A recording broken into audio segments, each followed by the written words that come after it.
Hola, ¿qué tal? ¿Cómo están todos? Bienvenidos a Manufacturing Talks. Este es un podcast pensado para líderes de empresas manufactureras y es un espacio para poder crecer y aprender juntos. Vamos a platicar sobre ideas, oportunidades de la industria y de cómo estamos viviendo este entorno en México y en el mundo.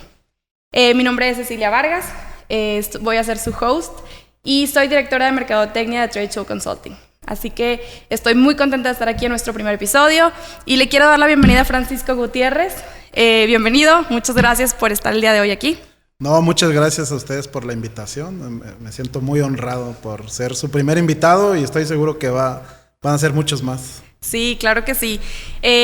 Tenemos aquí, ya tuvimos unas pláticas con Francisco y la verdad estamos muy emocionados de poder compartir con ustedes este conocimiento que él tiene, toda la experiencia que él lleva en todo todo el proceso de mejora continua de excelencia operacional. Y queremos que nos platiques un poquito primero de ti. Bueno, mira, me llamo José Francisco Gutiérrez, Gallegos. Soy originario del Estado de México. Bueno, nací en la Ciudad de México, crecí en el Estado de México. Mi mamá es de Guanajuato, entonces a veces me siento más guanajuatense que del Estado de México. Ingeniero mecánico. Okay. Mi especialidad de carrera es diseño mecánico. Tengo más de 20 años de haberme graduado. 15, 16 años que me dedico a la mejora continua. Soy, como me defino en mi red y en mi comunidad, un agente de cambio apasionado de la mejora. No me considero un experto porque sería faltar a la humildad, pero un apasionado sí, con ganas de aprender.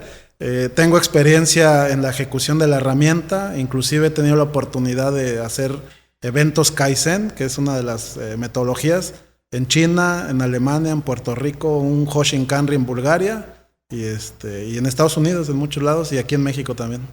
Excelente, no, me parece muy bien. ¿Y cómo te ha ayudado toda esta experiencia y toda esta formación que has llevado? ¿Qué es lo que haces el día de hoy? Mira, el día de hoy soy gerente de OPEX, le llaman, gerente mejor operacional. También tengo a mi cargo la gerencia de ingeniería industrial, el diseño y lo que le llaman el tool shop, que es diseño asistido por computadora y manufactura asistida por computadora. Y en la organización en la que laboro, soy director del Comité de Excelencia Operacional de Index Nuevo León. Index Nuevo León es la asociación de maquiladores de aquí, donde está toda la gente que viene de capital extranjero, ¿no? Actualmente. Y en la red también soy generador de contenido, generador de opinión. De repente, si buscan ahí en el financiero mi nombre, José Francisco Gutiérrez, ahí hay mis opiniones al respecto y eso es lo que hago y me entretengo.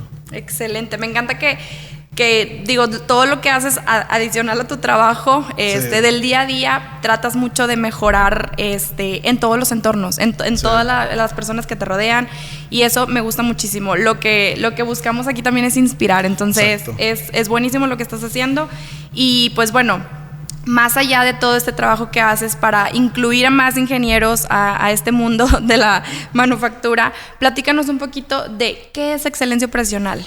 Mira, excelencia operacional, todo lo que yo te voy a decir es desde mi experiencia, desde mi observador, con mucho respeto para la gente, no tengo la verdad absoluta ni mucho menos.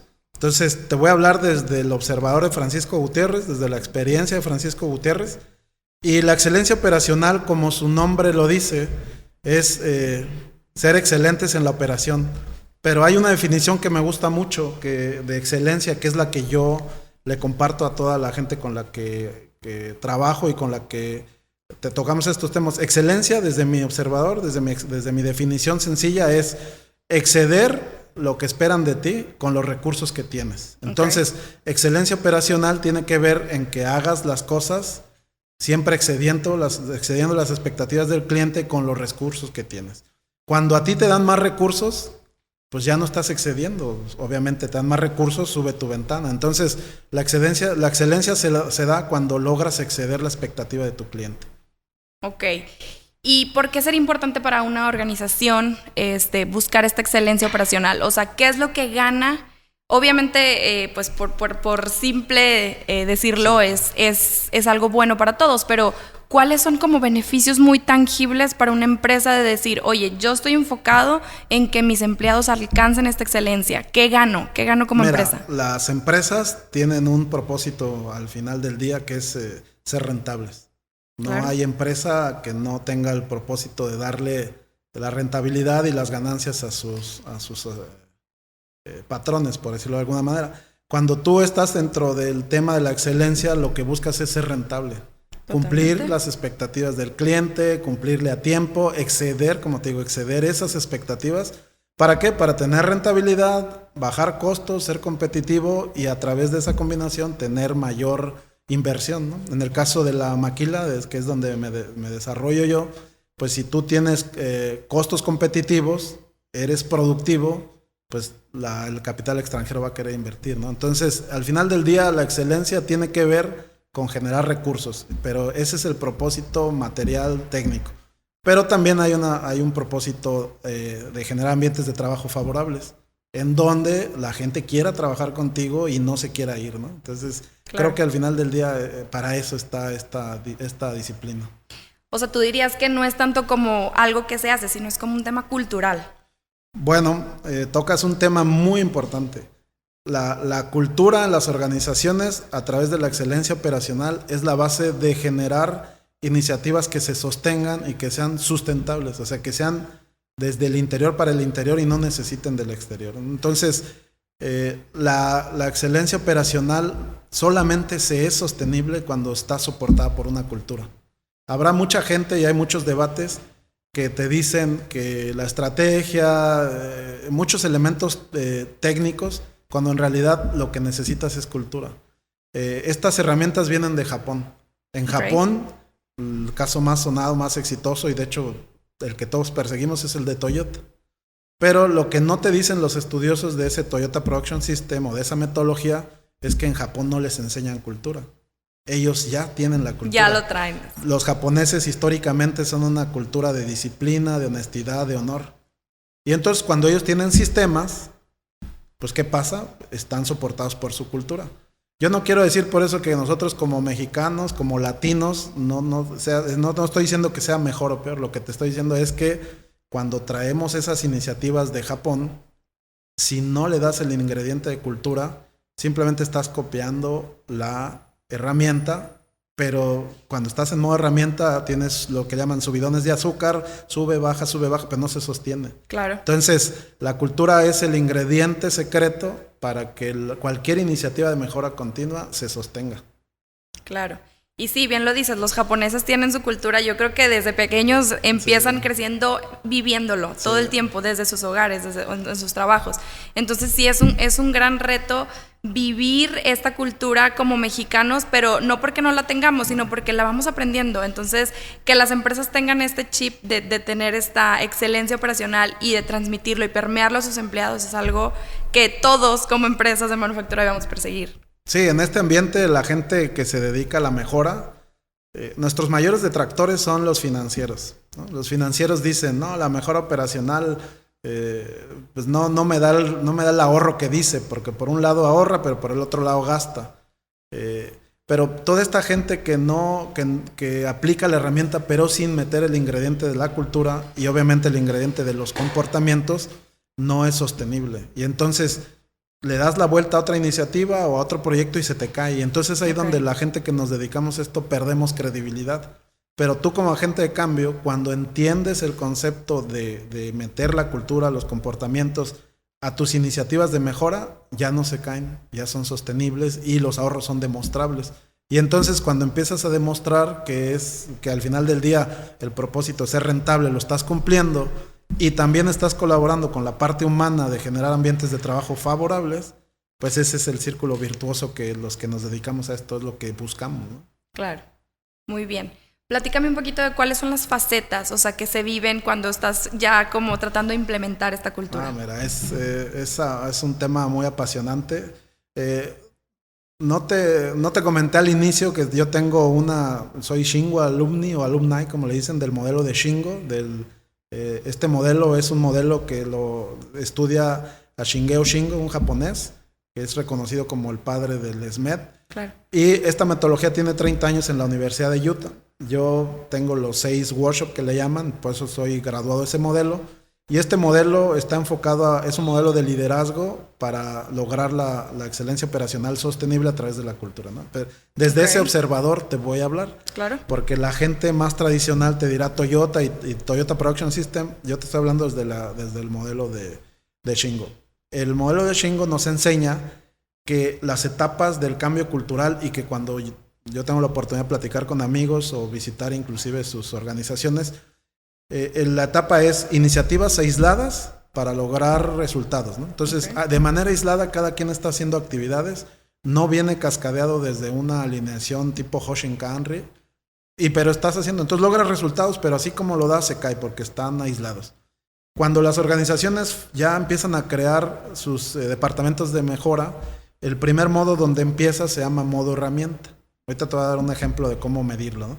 Modo herramienta, ¿qué quiere decir? Que haces las cosas porque te las piden y tienes el subidón de azúcar, haces un Kaizen, te da el resultado, no le das seguimiento, se cae y puedes estar ahí muchos años. No es un tema de cronología, es un tema de madurez. De hecho, la curva es la curva de madurez cultural. Pero ya cuando empiezas a sistematizar, o sea, te das cuenta que necesitas sistemas para generar resultados, entonces los sistemas empiezan a darte resultados, pero ya no te caen, ya la bajada es menor, ya se empieza a estabilizar. Okay. Cuando ya tienes el sistema, pero al sistema lo fundamentas con los principios, que son el tema de comportamientos ideales, entonces dice que tu crecimiento es exponencial y ya no te caes. Ya estás trabajando la cultura como resultado. Y el modelo Shingo postula en su primera revelación, resultados ideales requieren comportamientos ideales. Entonces ya cuando estás en el comportamiento ideal, tienes resultado ideal. Tú me vas a preguntar cómo lo puedes medir en una organización. Es fácil. Voy a ponerles un ejemplo que siempre les pongo y me gusta mucho. Cuando vas a una industria alimenticia que les piden poner cofia, entonces tú vas y le dices a cualquier persona, le preguntas, oiga, ¿por qué está usando la cofia? Bueno, de entrada, si ves gente que sí, gente que no necesitas ser científico para saber que ahí no hay orden, no hay disciplina y que están muy abajo en la curva de madurez cultural. Cuando todos traen la cofia, eso tampoco te garantiza que estés ya en la cultura, ¿no? Entonces vas y preguntas para comprobar impacto, frecuencia. Entonces la pregunta que yo siempre les hago en este tipo de casos es, ¿por qué usas la cofia? Si el asociado te dice, porque me lo pide el supervisor, estás en modo herramienta, porque me lo piden. Entonces quiere decir que si no te lo piden, no lo haces. No lo harías. O si no te están vigilando, no lo haces. Exactamente. Ese es el modo más bajo. Bueno, el modo inicial. Luego, cuando ya pones un sistema, la gente te dice, mira, yo lo uso porque hay un código de vestimenta. De hecho, ahí puedes ver y dice que lo tengo que usar. Y lo uso. Ese, aunque es una respuesta correcta, está en medio del comportamiento ideal al no ideal. ¿Por qué? Porque ella se sigue por un sistema, pero sin un propósito. Cuando la gente te dice, mira, la cofia la usamos porque el propósito es evitar una contaminación del producto, es calidad en la fuente y evitar que el cliente se queje, esa gente tiene la cultura correcta porque entiende el propósito. Entonces, la pregunta es, ¿cómo identificar dónde estás? Fácil. Si tienes un área de mejora operacional y solamente trabajan bajo demanda, oye, necesito un Kaizen y lo hacen, y tienes la percepción de que si no le dan seguimiento se cae, estás abajo en la curva. Si tienes un sistema que dice el Hoshinkanri me da Value Stream Maps o BCM, los BCM se traducen en iniciativas, tengo mecanismos de seguimiento donde reviso con métricos, frecuencia, retroalimentación, etcétera. Bueno, estás sistematizado. Pero ya cuando la gente entiende el propósito de por qué hace todo eso, ya estás culturalmente en la parte más alta de la curva y ahí se dice que las organizaciones tienen excelencia operacional. Que lo entiendan y que lo hagan suyo, ¿no? O sea, porque si es algo que ya llevas tanto tiempo trabajando que al final ellos mismos son embajadores y empiezan a permear también al resto de los trabajadores esta cultura. Hay una frase que me gusta mucho a mí repetir de manera simple de todo este modelo. Dice, sistemas basados en principios que generan comportamientos ideales donde siempre sucede algo. Esa frase, si esa se sistemas basados en principios que generen comportamiento ideal donde siempre sucede algo. Les voy a poner un ejemplo, te voy a hacer una pregunta que a todo mundo se la hago. ¿Cuánto costaría cambiar la cultura de una persona? ¿Cuánto te imaginas? Hablando del ámbito empresarial, ¿no? Bueno, tal vez no cultura de país, sino tus comportamientos, para ser más claro. ¿Cuánto costaría cambiar tus comportamientos a un comportamiento de excelencia? ¿Cuánto crees que hay que invertirle? Híjole, no sé, o sea, por un principio te diría de que lo que cueste, ¿verdad? Sí. Porque pues al final de cuentas esa persona puede tener todo el conocimiento, pero si no está trabajando en la dirección correcta, pues no sirve, pero no sé cuál sea. Bueno, hay una respuesta muy simple y no es para todos y hablamos desde los que lo hemos podido hacer. Yo te diría que son $3. ¿Sabes por qué? Porque es lo que te cuesta cruzar el puente cuando vas a Estados Unidos. ¿Qué pasa cuando te vas? Los que tenemos la oportunidad de... Bueno, estamos transmitiendo desde Monterrey. En Monterrey cruzas a Estados Unidos en 2 horas. Cuando estás aquí en México, puedes no usar el cinturón, puedes decidir pasarte un alto y no pasa nada. Tienes razón. Pero cuando vas a Estados Unidos, ¿qué cambia? Cambia tus comportamientos. Pones el cinturón, te pones derechito, niños, amárrense, traigo... ¿Por qué? Sí. ¿Por qué crees que allá, siendo tú la misma persona, allá te comportas diferente? Sí, el entorno cambió. Hay sistemas. O sea, y sabes que hay más reglas que se penalizan. Y hay consecuencias. Exactamente. A mí no me gusta usar la connotación penalizar o consecuencia porque suena como a castigo. Por eso es que la frase que acuñé es donde siempre sucede algo. En Estados Unidos sabes que siempre sucede algo. Sí. Te reconocen o te pueden llegar a sancionar. Bueno, en esta construcción de empresas de excelencia operacional, la clave del aderezo para el comportamiento ideal es ese. Cuando ya tienes un sistema basado en un propósito, por ejemplo el de la COFIA, para la calidad, y siempre sucede algo, ¿qué quiere decir? Si no la traes, hay una regla y te sanciono. Si sí la traes, también te reconozco. Esas empresas tienen cultura de excelencia. Claro. Y eso es lo que hace que se sostenga. Y así tan fácil como eso. Ese es el ejemplo más claro de cómo puedes llevar cómo puedes empezar a estructurar mecanismos de mejora para llegar a la excelencia. Obviamente, cada nivel tiene su madurez y hay un montón de cosas técnicas, pero básicamente con eso trato de responder la pregunta de cómo llevar de cero a excelencia operacional una organización. Excelente. Y hablas de todo esto y yo sí quiero que me digas ¿cómo consideras tú que puedes influenciar comportamientos? Mira, siento como, oye, qué bonito todo, qué padre, sí. Pero como que ¿cuál es la receta? Mira, la receta está en crear sistemas, hablando del ámbito productivo en organizaciones de manufactura, aunque aplica en todos lados.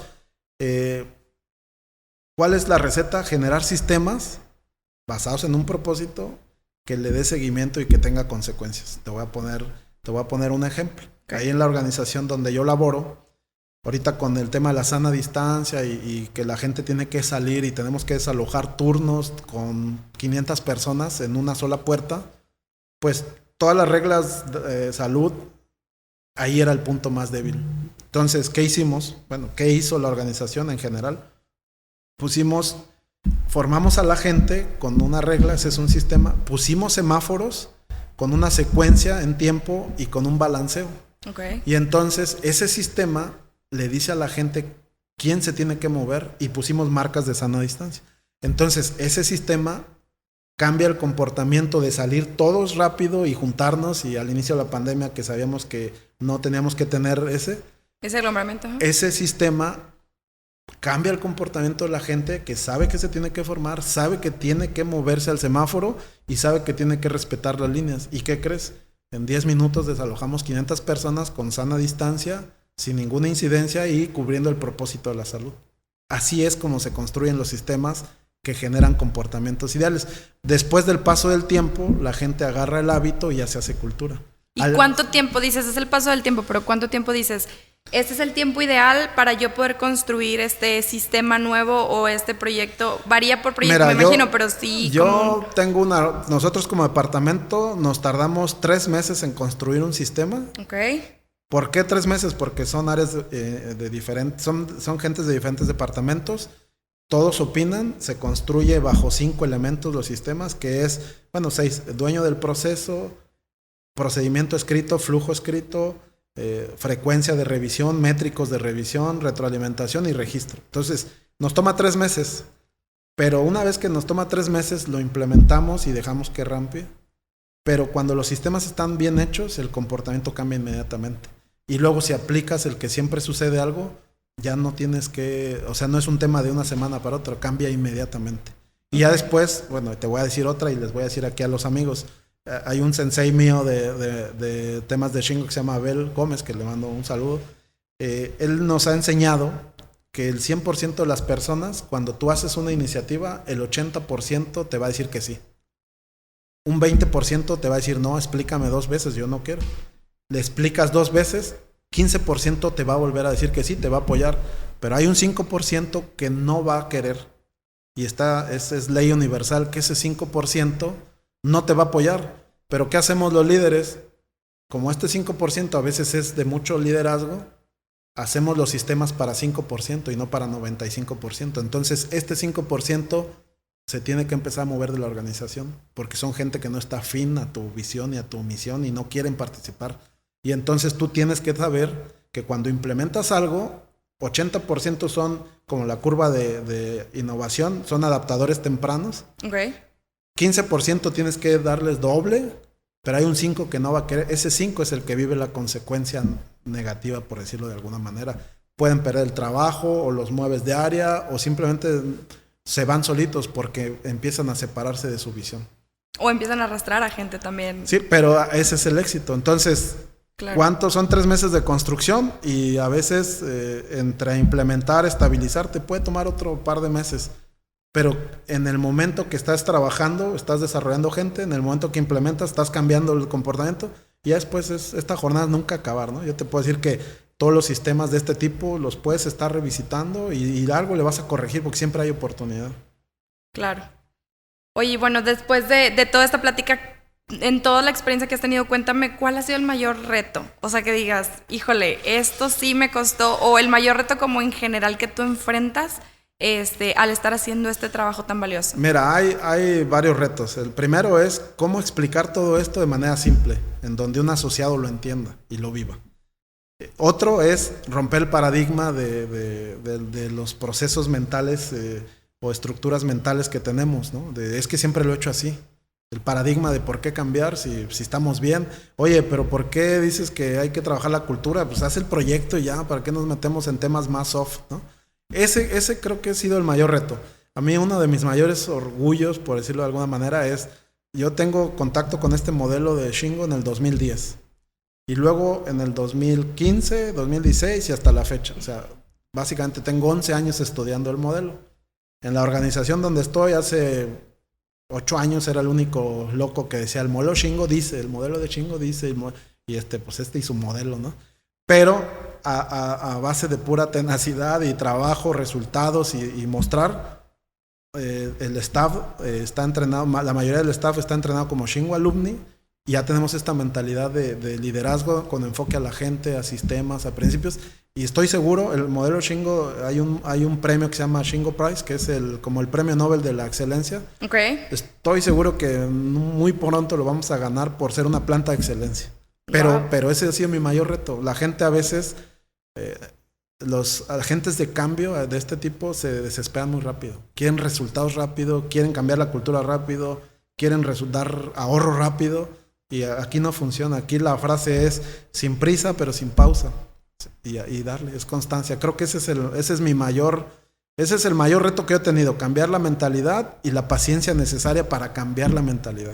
Y ya cuando los resultados se van dando, ya es más fácil, ¿no? Claro. Ay, qué padre. Muchas felicidades. No, muchas la verdad gracias. es que se nota todo el trabajo y el esfuerzo. Sí. Y la verdad es que, pues en este foro sí quiero que me digas, ¿qué le dirías a los líderes de manufactura que nos están escuchando? O sea, ¿cuál es tu recomendación para decirles, hagan esto y sigan este camino? Digo, desde tu expertise, sí, ¿verdad? Sí. Desde tu cancha, por así decirlo. ¿Qué nos recomendarías? Mira, yo lo recomiendo ahí tengo 3 comunidades en WhatsApp, en Facebook y en LinkedIn. Y siempre ando reforzando el tema de que seamos unos líderes que reforcemos la parte tecno-humana, ¿no? Hay otro coach que tengo que se llama Roberto Tobar de Equipos a la Mexicana allá en Querétaro, que refuerza mucho ese tema, tecno-humano. ¿Qué quiere decir? Los que nos dedicamos a esto o cualquier persona que lidera a una persona tiene que ser consciente que hay dos partes, la parte técnica y la parte humana. La parte técnica tiene que ver cómo haces tu trabajo, los procedimientos, las herramientas, entrenamientos que necesita tu equipo y la fortaleza, ¿no? Pero la parte humana, que es la parte soft, que a veces, y más los que tenemos formación de ingenieros, que no nos entrenan para trabajar con la gente, no somos del lado humanista, a veces los ingenieros somos más como Taylor, ¿no? Taylor decía que la gente es un elemento más del proceso, entonces no consideraba sus sentimientos ni sus pensamientos. Bueno, hay una parte soft que tiene que ver con saber qué quiere tu gente, cuál es su fortaleza, desarrollarlos, empoderarlos. Y entonces si empiezas a trabajar la parte técnica de ellos y les empiezas a dar la parte soft, vas a generar lo que le llaman un impulso de inspiración y la gente va a estar contigo porque quiere y vas a crear relaciones de fidelidad.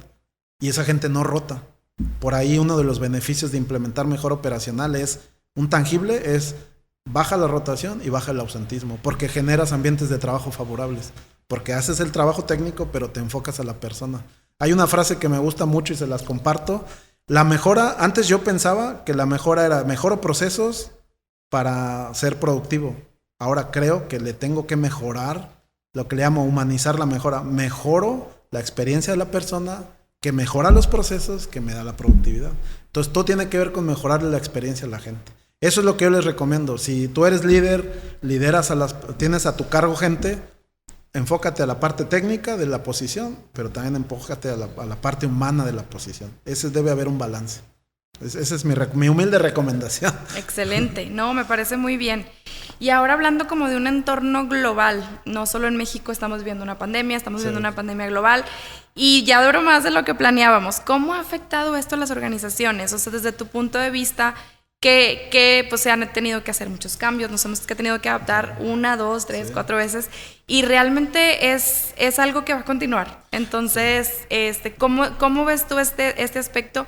Y desde la mejora operacional, pues, ¿cómo puedes en una organización estarte adaptando constantemente al cambio? Digo, la pandemia es un tema, pero el cambio es constante. Entonces, ¿cómo ves tú este tema de adaptarnos todo el tiempo?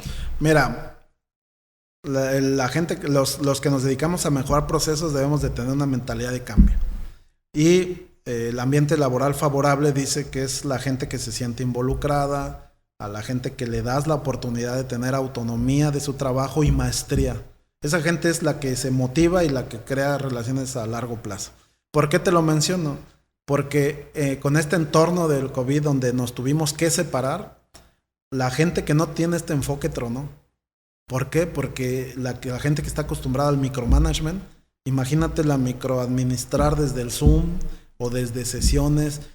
Entonces, esa gente, esos jefes o líderes seguramente la están pasando, la pasaron mal.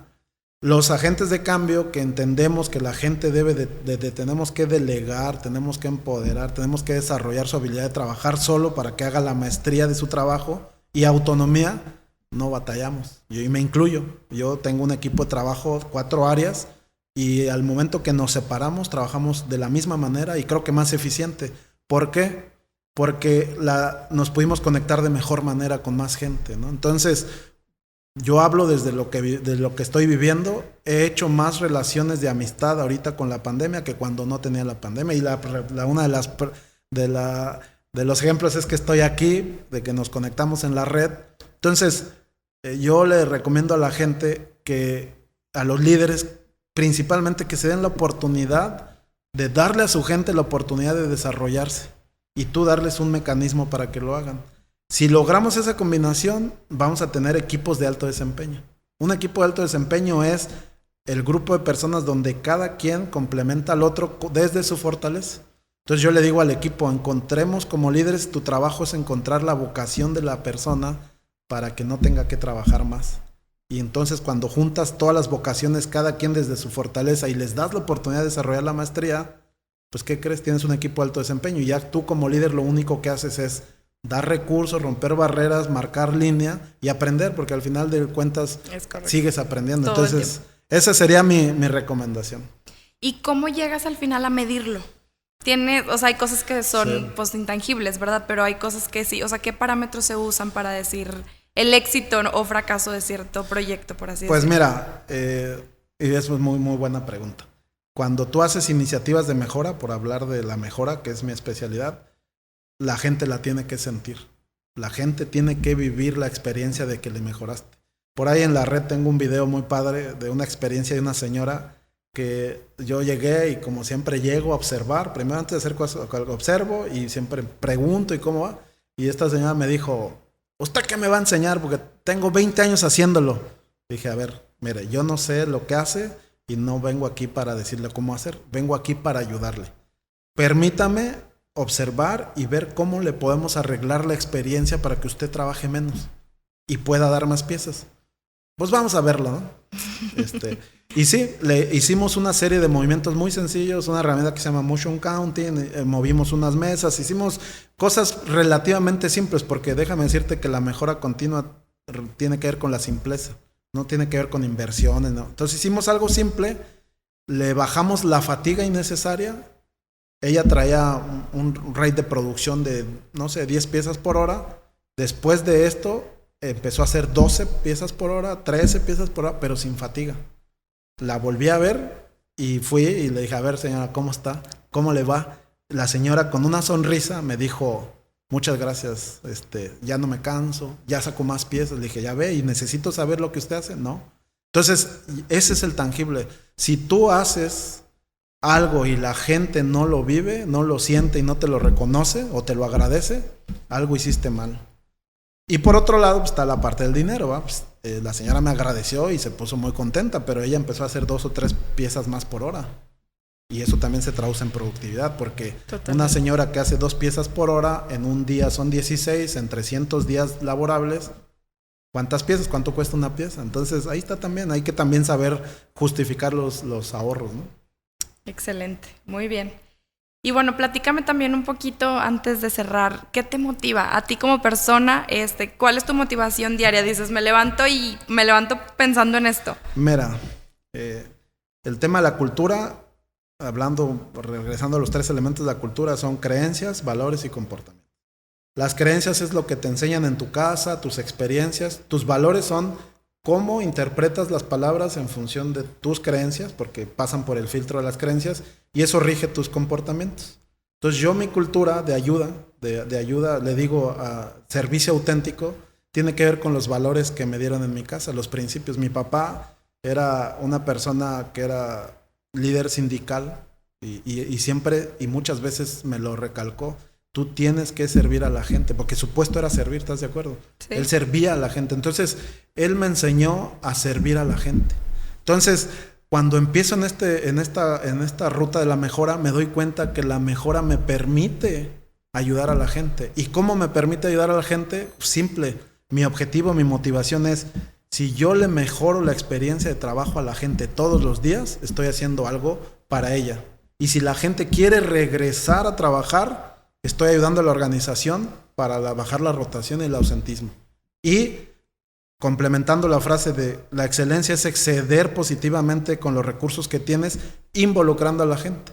Entonces yo involucro a la gente y siempre tengo esta creencia inyectada en mi casa por mi papá, que en paz descanse, de servir a la gente. Entonces yo quiero servir a la gente y toda esta metodología de mejora continua la enfoco a la parte de ayudar.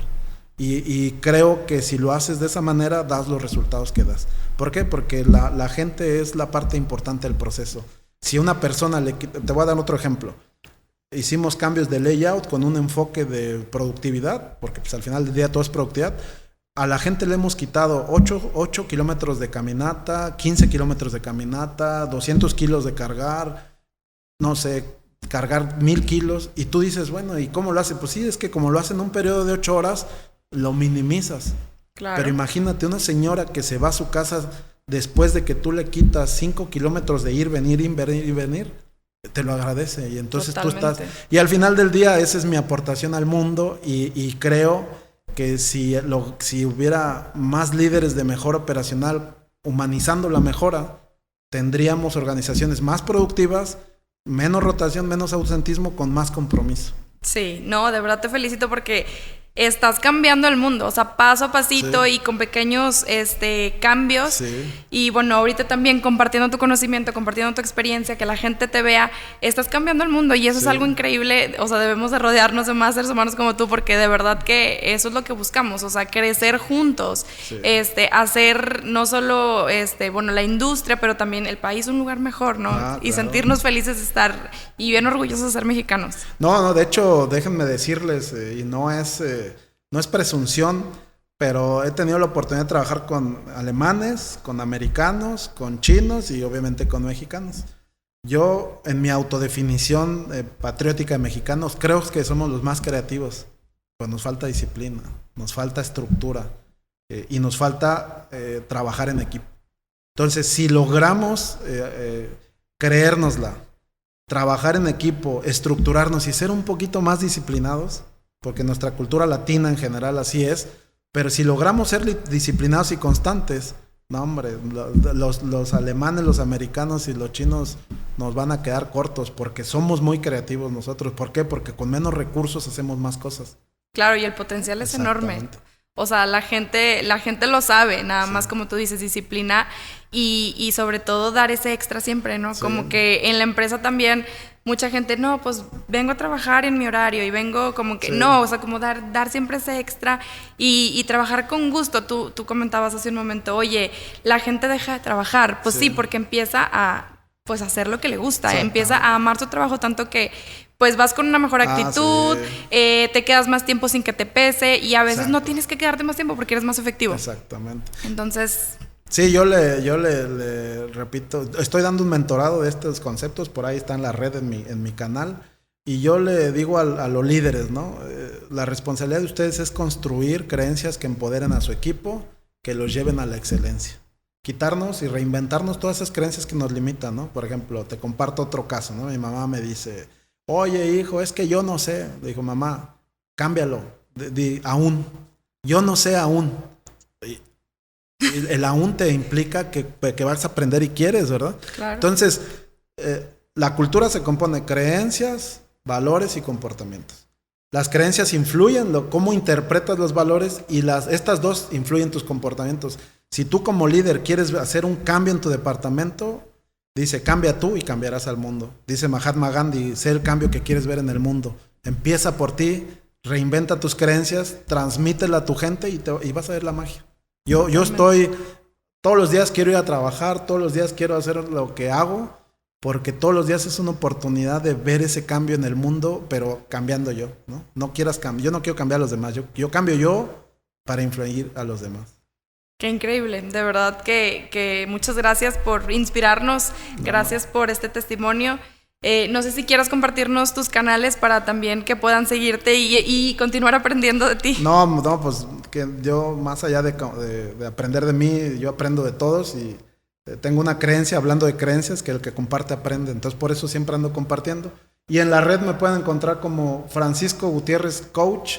La verdad, el del coach no es es un tema de que pues si ponía Francisco Gutiérrez hay muchos, claro. Entonces no quise poner Francisco Gutiérrez 2020, entonces bueno, puse coach entendiendo que sí hay algo de coach de mí, que quiere decir que es un coach, es el que te ayuda desde tus recursos, ¿no? Entonces desde ahora sí que desde ese enfoque me pueden localizar como Francisco Gutiérrez Coach, en Spotify, en Facebook, en YouTube, y soy generador de contenido con el firme propósito de aprender. No sé qué tanto comparta, pero bueno, pues ahí estamos. No, excelente, la verdad nos llevamos muchísimo, muchas gracias por esta plática. Gracias a todos por sintonizarnos. Platíquenos también un poquito de cómo han mejorado pues la operación en sus empresas. Déjenos ahí sus dudas, sus comentarios para continuar aprendiendo qué contenido les gustaría ver.